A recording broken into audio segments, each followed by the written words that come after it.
So I've always had this idea that, you know, the most important thing in my life is passion, and the most important thing in my life is trying to turn my dreams into realities.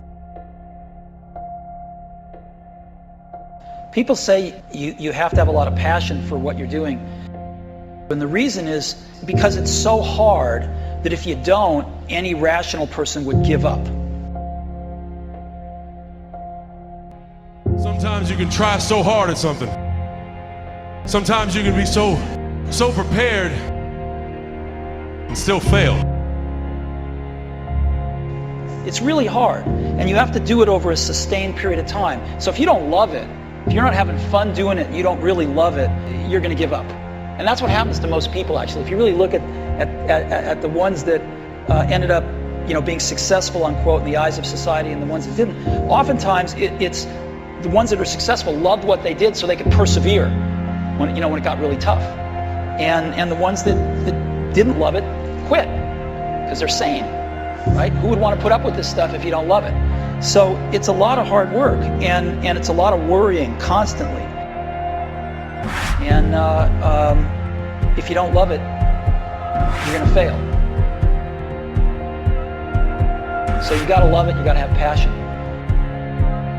Your dreams can be anything. It can be if you love fixing cars, or you love dancing, or you love singing, or you love anything. It can be anything. But if you love something and you have a dream to do something, what's important is that you don't allow fear to stand between you and whatever that something is. That's what I think is really important in a person's life, is to push through that fear, learn to control that fear, learn to harness that fear. But don't ever allow that fear to hinder you or stop you from living your dreams, because that's really what life is all about anyways. You know, it's about trying to turn your dreams into realities and to live your passions. Don't cry to give up, cry to keep going. Don't cry to quit.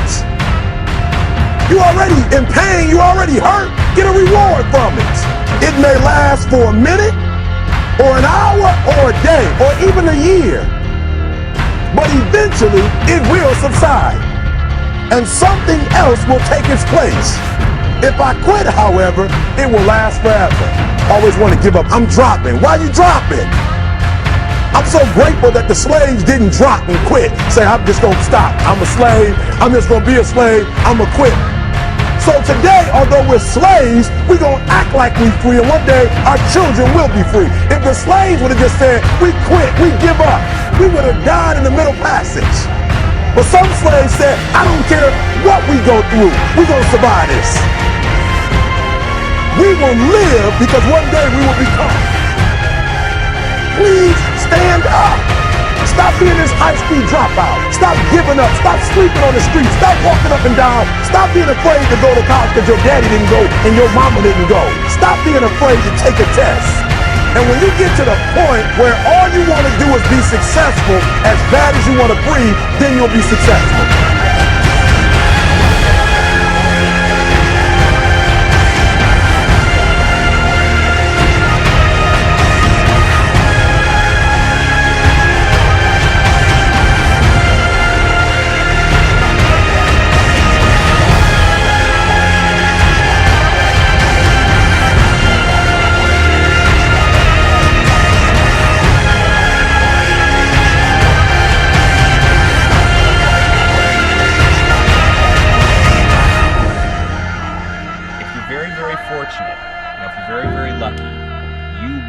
Inside yourself and find that thing, that passion, that dream, that something that gives your life purpose and gives your life meaning, and that you're willing to dedicate your entire life to. I just hope that you'll be able to work through the fear to make it happen.